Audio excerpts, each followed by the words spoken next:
Chapter 41. When 2 full years had passed, Pharaoh had a dream. He was standing by the Nile when out of the river there came up 7 cows, sleek and fat, and they grazed among the reeds. After them 7 other cows, ugly and gaunt, came up out of the Nile and stood beside those on the riverbank. And the cows that were ugly and gaunt ate up the 7 sleek fat cows. Then Pharaoh woke up. He fell asleep again and had a second dream. 7 heads of grain, healthy and good, were growing on a single stalk. After them 7 other heads of grain sprouted, thin and scorched by the east wind. The thin heads of grain swallowed up the 7 healthy full heads. Then Pharaoh woke up. It had been a dream. In the morning his mind was troubled, so he sent for all the magicians and wise men of Egypt. Pharaoh told them his dreams, but no one could interpret them for him. Then the chief cupbearer said to Pharaoh, "Today I am reminded of my shortcomings. Pharaoh was once angry with his servants, and he imprisoned me and the chief baker in the house of the captain of the guard. Each of us had a dream the same night, and each dream had a meaning of its own. Now a young Hebrew is there with us, a servant of the captain of the guard. We told him our dreams, and he interpreted them for us, giving each man the interpretation of his dream. And things turned out exactly as he interpreted them to us. I was restored to my position, and the other man was hanged." So Pharaoh sent for Joseph, and he was quickly brought from the dungeon. When he had shaved and changed his clothes, he came before Pharaoh. Pharaoh said to Joseph, "I had a dream, and no one can interpret it, but I have heard it said of you that when you hear a dream, you can interpret it." "I cannot do it," Joseph replied to Pharaoh. "but God will give Pharaoh the answer he desires." Then Pharaoh said to Joseph, "In my dream, I was standing on the bank of the Nile, when out of the river there came up 7 cows, fat and sleek, and they grazed among the reeds. After them 7 other cows came up, scrawny and very ugly and lean. I had never seen such ugly cows in all the land of Egypt. The lean, ugly cows ate up the 7 fat cows that came up first.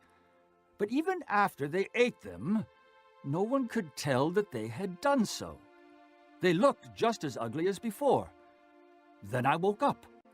In my dreams, I also saw 7 heads of grain, full and good, growing on a single stalk. After them, 7 other heads sprouted, withered and thin and scorched by the east wind. The thin heads of grain swallowed up the 7 good heads. I told this to the magicians, but none could explain it to me." Then Joseph said to Pharaoh, "The dreams of Pharaoh are one and the same. God has revealed to Pharaoh what he's about to do. The 7 good cows are 7 years, and the 7 good heads of grain are 7 years. It is one and the same dream. The 7 lean, ugly cows that came up afterward are 7 years, and so are the 7 worthless heads of grain scorched by the east wind. They are 7 years of famine. It is just as I said to Pharaoh. God has shown Pharaoh what he's about to do. 7 years of great abundance are coming throughout the land of Egypt, but 7 years of famine will follow them.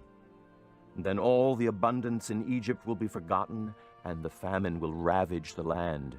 The abundance in the land will not be remembered, because the famine that follows it will be so severe."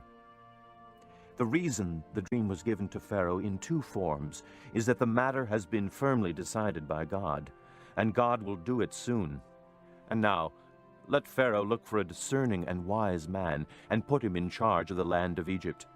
Let Pharaoh appoint commissioners over the land to take 1/5 of the harvest of Egypt during the 7 years of abundance. They should collect all the food of these good years that are coming, and store up the grain under the authority of Pharaoh, to be kept in the cities for food. This food should be held in reserve for the country, to be used during the 7 years of famine that will come upon Egypt, so that the country may not be ruined by the famine."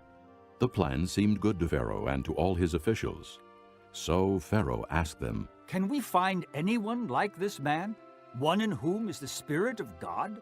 Then Pharaoh said to Joseph, "Since God has made all this known to you, there is no one so discerning and wise as you.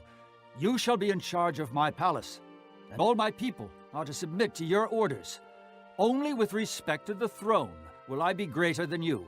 So Pharaoh said to Joseph, I hereby put you in charge of the whole land of Egypt.